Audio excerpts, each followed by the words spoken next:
Hello everyone, good morning to all, welcome back to Parcham. आज हम discuss कर रहे हैं 7 अक्टूबर के करेंट अफेयर्स। कल करेंट अफेयर्स में पढ़ा रही थी जब, तो एक पर्सन थे जिनकी इमेज रह गई थी और उनकी न्यूज़ गायब हो गई थी। तो पहले हम उन पर्सन को कवर कर लेते हैं।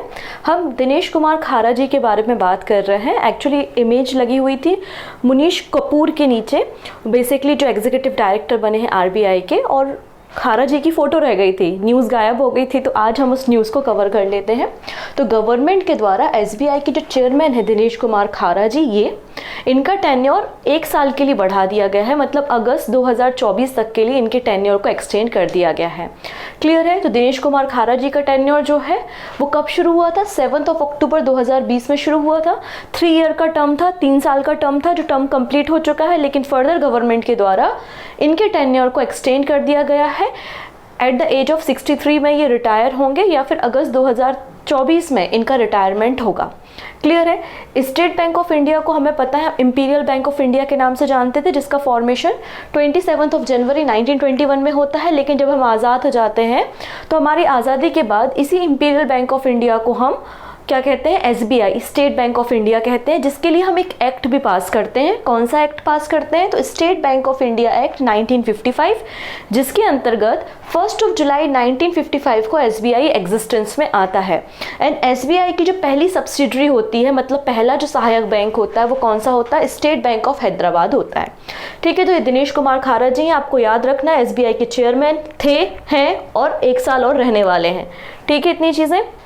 इसके अलावा छोटी सी जानकारी, आप सभी को तो इन्फॉर्मेशन होगी ही, पर फिर भी मेरा कर्तव्य है मैं एक बार रिपीट कर देती हूँ। तो सबसे पहली बात तो हमने लॉन्च किया है एसएससी जनरल अवेयरनेस का एक टारगेटेड कोर्स, जो एसएससी के एग्ज़ाम होने वाले हैं 2024 में, उनके लिए बेसिकली कोर्स आया है। और ये जीए का कोर्स है। ठीक है, ये क्या है? आपके जीए का कोर्स है, जिसमें आपको पॉलिटी, हिस्ट्री, इकोनॉमी सारे सब्जेक्ट्स मिलेंगे। ये सारा कोर्स में कवरेज रहेगा। क्लियर है? तो अगर आप लेना चाहते हैं तो perchamclasses.in पे विजिट कर सकते हैं। इसके अलावा आप प्ले स्टोर पे जाके परचम के एप्लीकेशन को डाउनलोड करके वहाँ से भी कोर्स को ले सकते हैं। डन, इतनी चीज़ें। इसके अलावा मैंने एक पोस्ट करवाया था आप लोगों के लिए अबाउट द बिहार एसआई। तो बिहार एसआई का फॉर्म फिल होना शुरू हो चुका है। तो जो लोग भी भरना चाहते हैं तो आप इस फॉर्म को भर सकते हैं। अदर स्टेट वाले भी फॉर्म फिल कर सकते हैं। खास बात यह है, इसका जो प्रीलिम्स होगा ना, प्रीलिम्स में केवल और केवल general awareness and current affairs आएगा। No aptitude, no reasoning, no English, nothing. केवल current affairs and general awareness आपको फर्स्ट पेपर में, मतलब प्रीलिम्स में मिलने वाला है। कोर्स के रिगार्डिंग या फिर एग्जाम जो है सेंट्रल गवर्नमेंट के, उसके रिगार्डिंग आपको कोई डाउट है तो आप इन 2 नंबर पे कॉल कर सकते हैं, मैसेज कर सकते हैं। क्लियर है? अब बात करते हैं आज के करंट अफेयर्स की। तो अगर आज के करंट अफेयर्स की पीडीएफ आपको लेनी है तो परचम के टेलीग्राम पे आपको मिल जाएगा। सो टेलीग्राम से आप करंट अफेयर्स की पीडीएफ को फ्री ऑफ कॉस्ट डाउनलोड कर सकते हैं। हमेशा की तरह वीडियो के एंड में क्वेश्चन ऑफ द डे होगा, जिसका आंसर आप हमें कमेंट सेक्शन में देंगे। डन, सो स्टार्ट कर लेते हैं आज का सीए।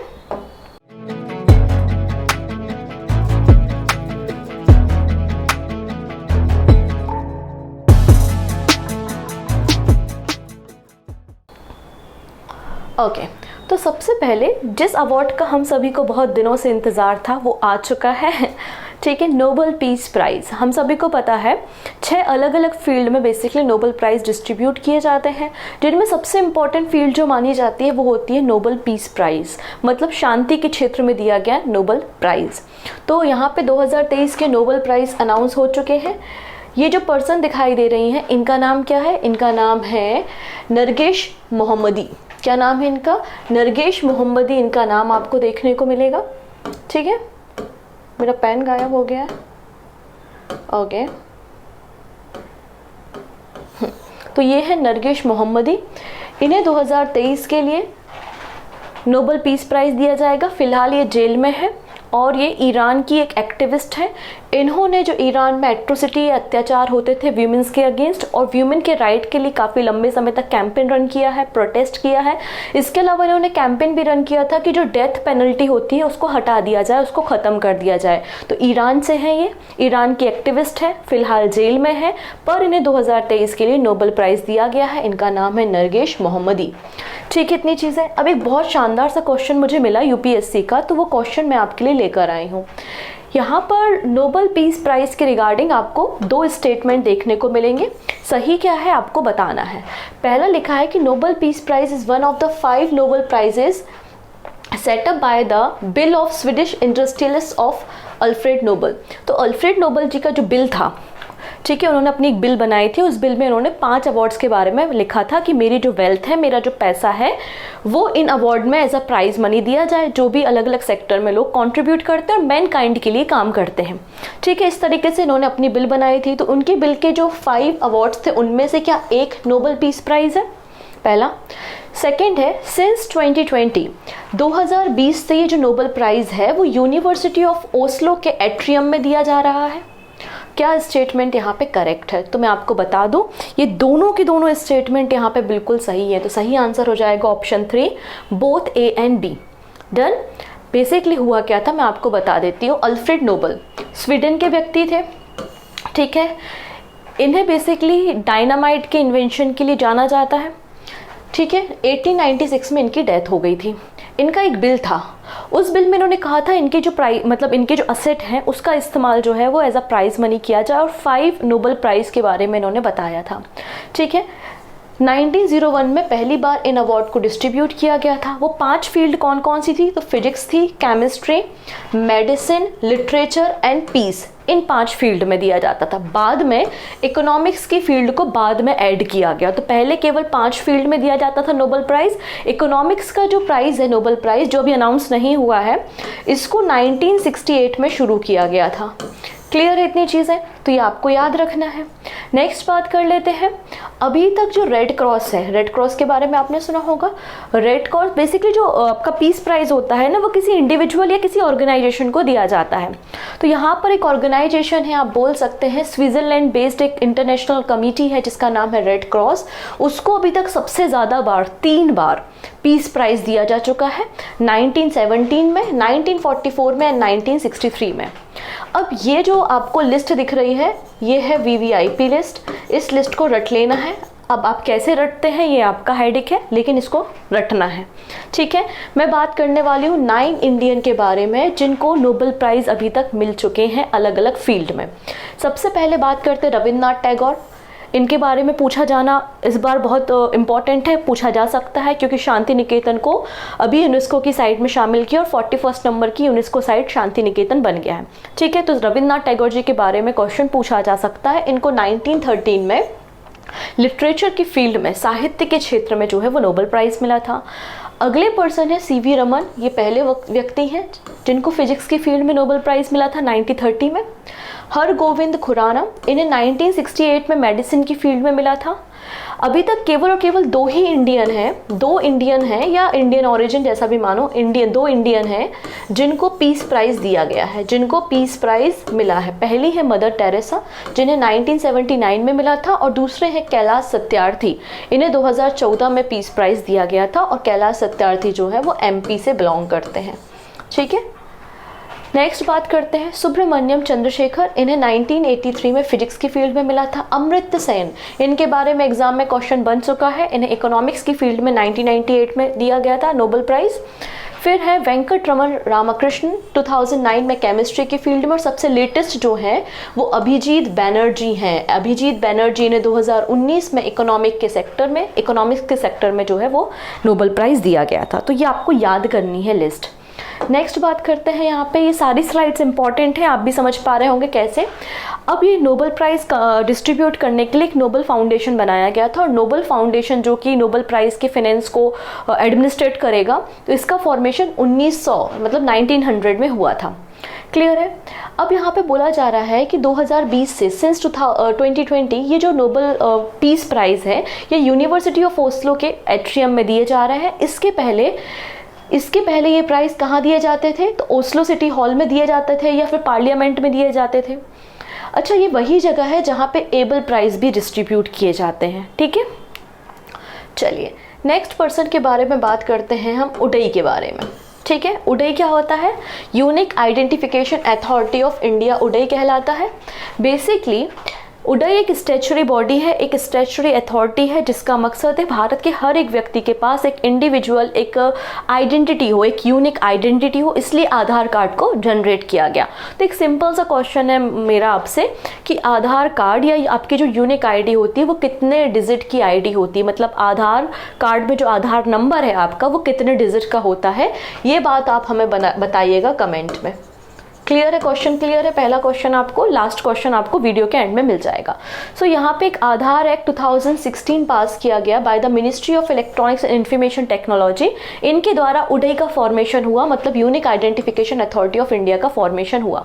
अब उडई के जो आपके सीईओ हैं उनका टेन्योर भी बढ़ा दिया गया है, उनके कार्यकाल को भी बढ़ा दिया गया है। तो सेंट्रल गवर्नमेंट के द्वारा अमित अग्रवाल, कौन है? अमित अग्रवाल, इनके टेन्योर को बढ़ा दिया गया है, जो कि सीईओ हैं उडई के, फॉर 1 ईयर। कितने समय के लिए? 1 साल के लिए बढ़ा दिया गया है। 2 नवंबर 2023 से लेकर 2 नवंबर 2024 तक, मतलब 1 साल के लिए इनका कार्यकाल बढ़ाया गया है। अगली जो पर्सन न्यूज़ में है इनका नाम है CS लक्ष्मी। ठीक है, ये एक तमिल ऑथर है, जिन्हें अंबाई के नाम से भी जाना जाता है, और इन्हें recently Tata literature life time achievement award दिया गया है फॉर 2023। ठीक है, तो आपको याद रखना, एक तमिल ऑथर है, तमिल राइटर हैं CS लक्ष्मी, इन्हें Tata literature life time achievement award 2023 के लिए दिया है, इनकी राइटिंग स्किल के लिए और लिटरेचर की फील्ड में इंडिया में कॉन्ट्रीब्यूशन के लिए। ठीक है, ये 14th नंबर के जो आपके अवार्ड्स हैं, 14th नंबर का ये जो Tata literature life time achievement award है, ये कब दिया जाएगा? मुंबई में दिया जाएगा 27 से 29 अक्टूबर के बीच में, जब सेरेमनी होगी, फंक्शन होगा, उसमें इसे दिया जाएगा। अब अंबाई जो है, इन्हें साहित्य अकादमी अवार्ड भी दिया गया था 2021 में। 2021 का साहित्य अकादमी अवार्ड भी इनको मिला था। ऑब्वियस सी बात है, लिटरेचर की फील्ड में मिला होगा। तमिल में इन्होंने बुक लिखी थी, एक नोवेल लिखी थी, अ रेड नेक्ड ग्रीन बर्ड।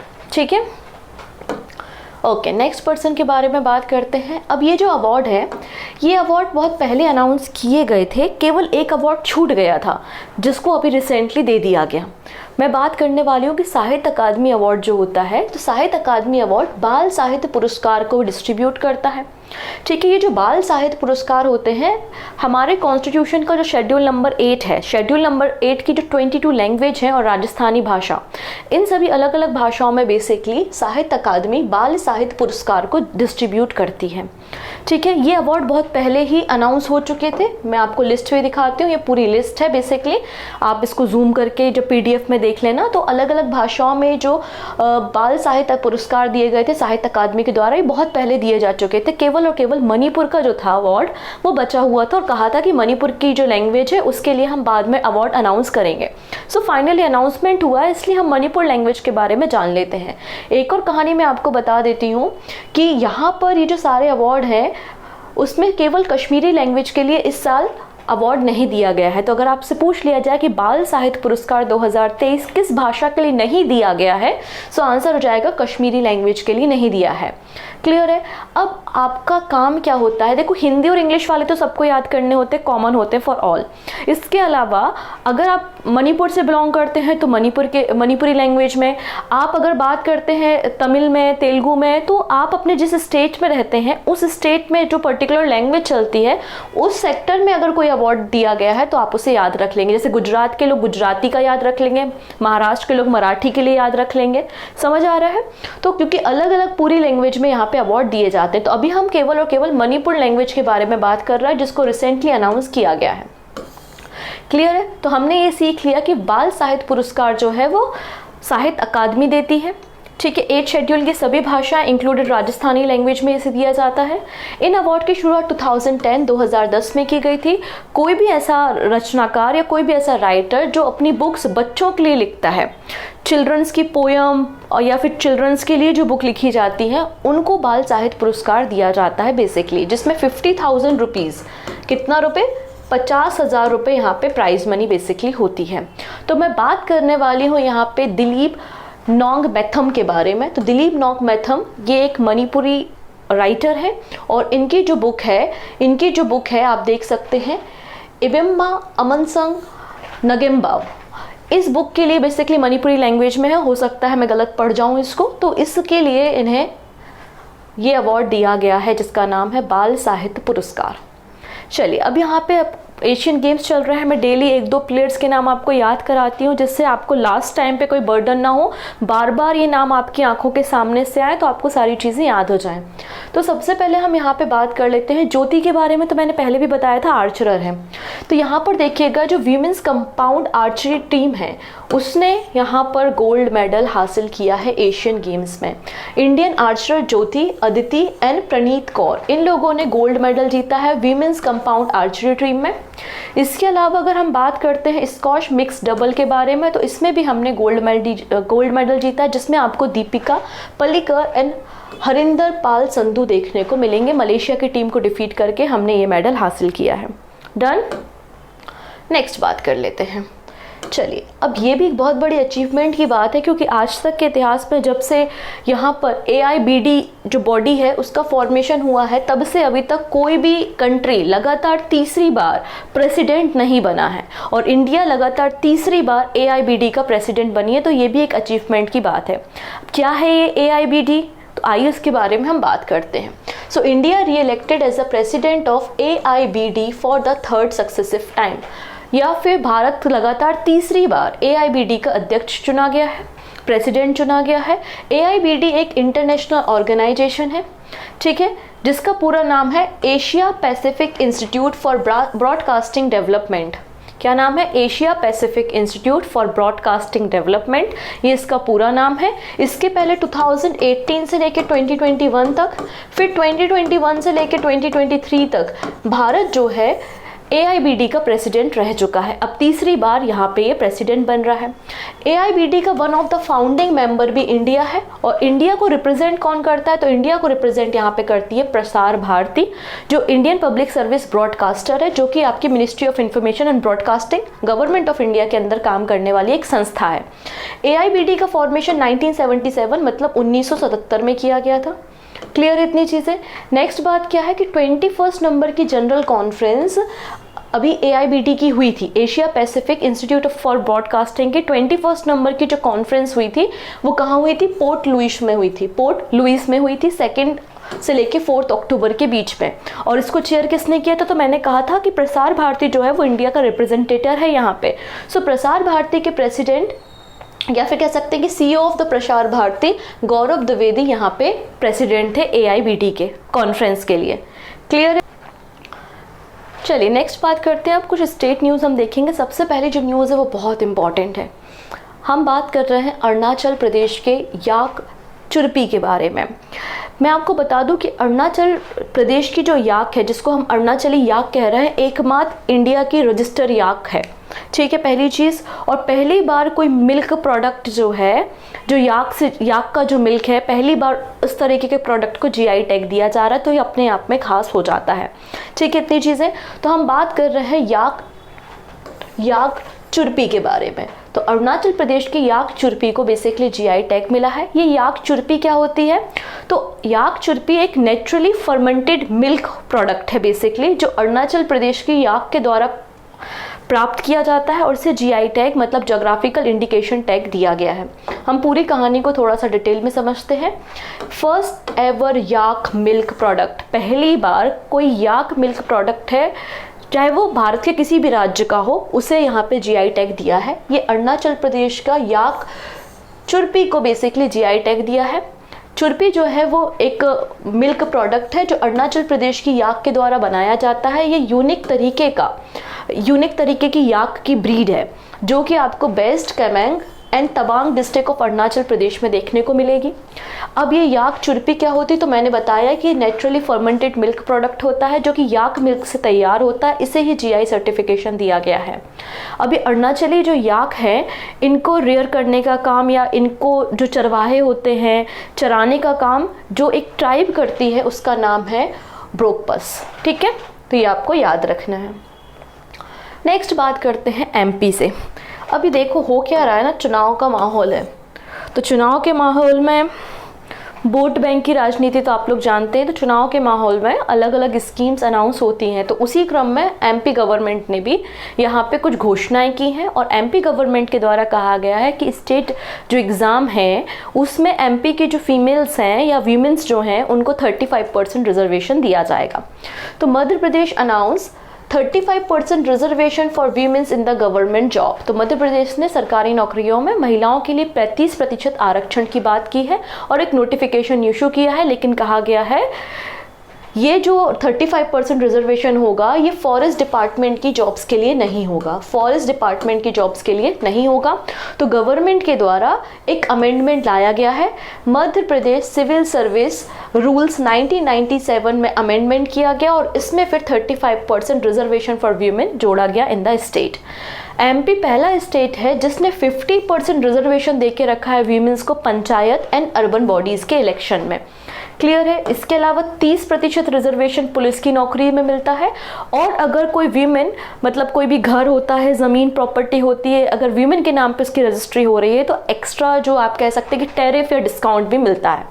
ठीक है, नेक्स्ट बात कर लेते हैं एमपी के ग्वालियर से। ये ग्वालियर वही है जहाँ पे आपको ग्वालियर का फोर्ट देखने को मिलता है, तानसेन की नगरी ग्वालियर है, इसके अलावा सिंधिया जी की भी नगरी जो है वो ग्वालियर ही है।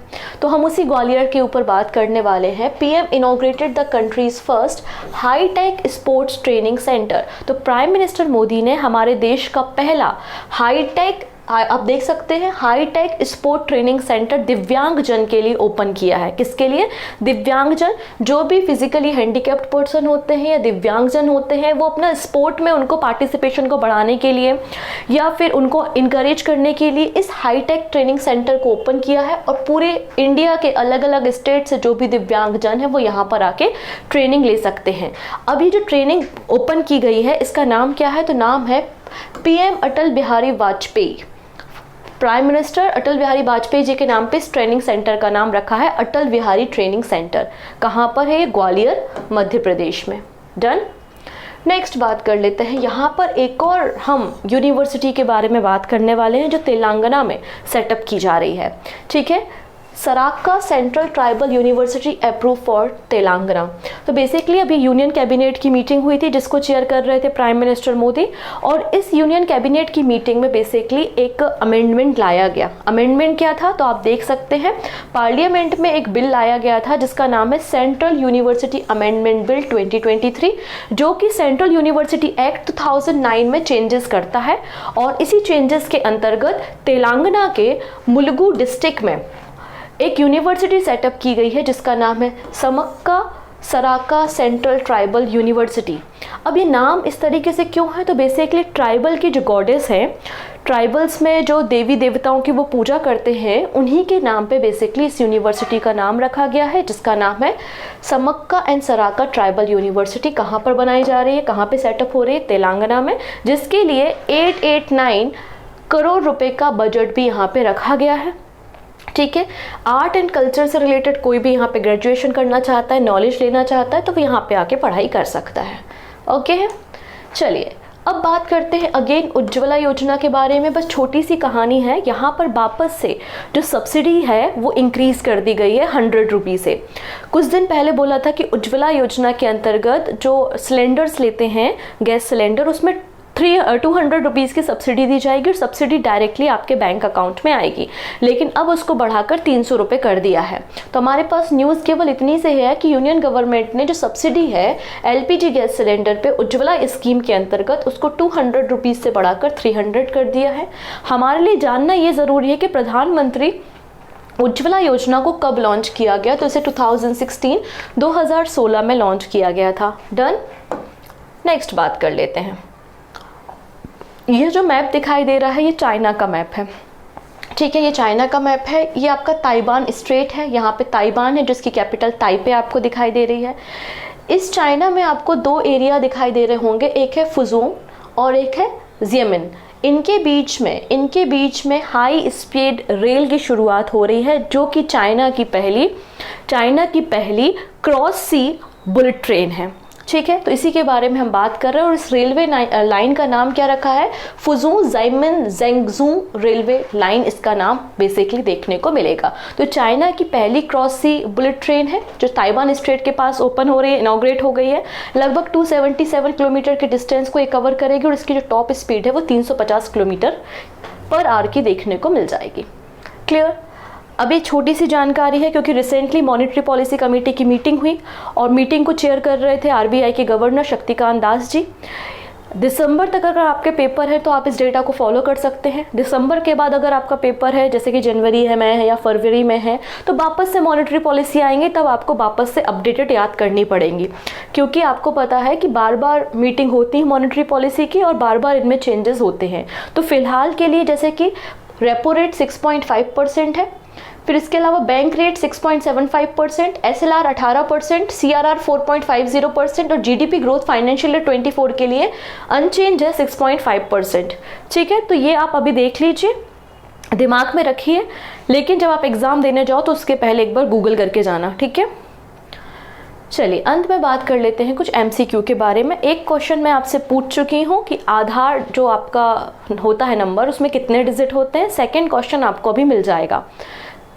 किसे उडई का CEO और रिअपॉइंट किया गया है? तो आंसर हो जाएगा अमित अग्रवाल जी को, ऑप्शन ए करेक्ट हो जाएगा। नेक्स्ट है, शास्त्र रामानुजन प्राइज किसे दिया गया है मैथमेटिक्स की फील्ड में कंट्रीब्यूट करने के लिए? तो आंसर हो जाएगा रुइजियांग ज़ेंग को, option A. Next, Irani cup 2023 का टाइटल किसने जीता है? तो रेस्ट ऑफ इंडिया ने ये टाइटल जीता है, ऑप्शन ए बिल्कुल करेक्ट है। नेक्स्ट है, रिजर्व बैंक ऑफ इंडिया के एग्जीक्यूटिव डायरेक्टर किसे बनाया गया है? तो मुनीश कपूर को बनाया गया है। ठीक है, ऑप्शन बी बिल्कुल करेक्ट है। नेक्स्ट है, अभी जो वर्ल्ड कप 2023 की शुरुआत हुई है, पहला जो मैच है वो कहाँ पर खेला गया? ओपनिंग मैच कहाँ था? तो नरेंद्र मोदी स्टेडियम अहमदाबाद में था, ऑप्शन डी। नेक्स्ट है, पाटा के बारे में कल हमने डिस्कशन किया था। Asia Pacific travel association travel mart 2023 कहाँ पर हो रहा है? तो आंसर हो जाएगा नई दिल्ली में। नेक्स्ट है, कौन सी वो कंट्री है जो अपने टोटल बजट का 70% डिफेंस में खर्चा करेगी 2024 में? तो आंसर हो जाएगा रशिया, ऑप्शन डी। नेक्स्ट है, Asia Pacific institute for broadcasting development का प्रेसिडेंट किसे बनाया गया है? तो तीसरी बार इंडिया को बनाया गया है, ऑप्शन ए बिल्कुल करेक्ट हो जाएगा। This is the question of the day. Literature की फील्ड में 2023 का नोबेल प्राइज किसे दिया गया? तो 2 क्वेश्चन पूछे हैं, इन दोनों क्वेश्चंस के आंसर आप हमें कमेंट में देंगे। ओके, बाकी सारी बातें हम नेक्स्ट वीडियो में करते हैं, तब तक अपना ध्यान रखेंगे। Take care and bye bye.